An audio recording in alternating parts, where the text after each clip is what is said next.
Sa lahat, wala akong budget kaya namulat lang ako dyan, namitas lang ako dyan sa aming garden. Ito, aking bibigay na bulaklak sa aking may bahay. Complete ingredients. Okay, panggisa. Ayan ang bulaklak ng papaya. At mayroon din tayong sili. Nako, di ba ang sila ngayon mamahalin? Oh, napakamahal nito ang aking regalo. Walang sinabi yung mga flowers nyo dyan, mga rosas nyo.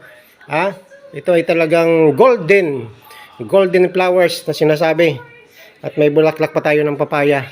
At kung ano-ano pa. Ayan. So, yan ang ibibigay natin sa ating may bahay kasi kinapos na tayo ng budget. So, kasi nga, ang plano ko talaga, mga 2 milyon na bulaklak ang bibiling ko. Pero kinulang tayo ng 1 piso. So, ito na muna. So, surprise natin siya. Habang nanonood. Wala siyang kaalam-alam eh. Akala niya, wala akong surprise sa kanya eh. Pasensya na sa kalat.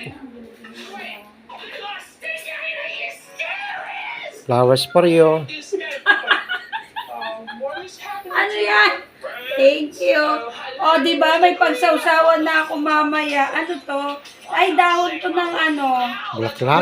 Bulaklak ng papaya. Pansahog sa munggo. Samahan natin ng... Wala ba sili ng bano? Ay, ito may sili. Si dahon. Oh, tama yung pansahog ka na sa diba? May munggo. pangulam na kami. Oh. Di ba may social pang mga... Ano to? Yan, berry. Mabango siya. Thank you. Mukhang hindi ka satisfied eh. Mamahalin nga yan eh. Alam mo ba ang kilo ng sili? Demonyo. Sili na demonyo. Kaya mamahal ng sili ngayon. Nasa 1,000 na. Ang dami po namin nito. Baka gusto nyo. Hoy, huwag ko yan. Baka dumugin tayo dito. Hindi ko yan binibenta. Papaya. Dami namin bunga ng papaya. Ay, huwag mo ipang balita. Wala kayong bunga ng papaya. Bulaklak lang ng papaya. O meron. Kaya ito. Picturean mo ako. Okay, 1, 2, 3. Smile. Smile. Pag noon, lubi-lubi. Ang taano naman. Ang ganda. 1, 2, 3.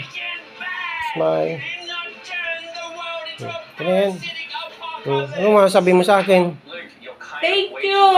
Pinaghirapan ko yan. Nakagat pa nga ako ng antik. Saan? Doon, pati yung itlog ko. Nakagat eh. Talaga. Sige. Sige na nga. Ay, itlog ni tatay.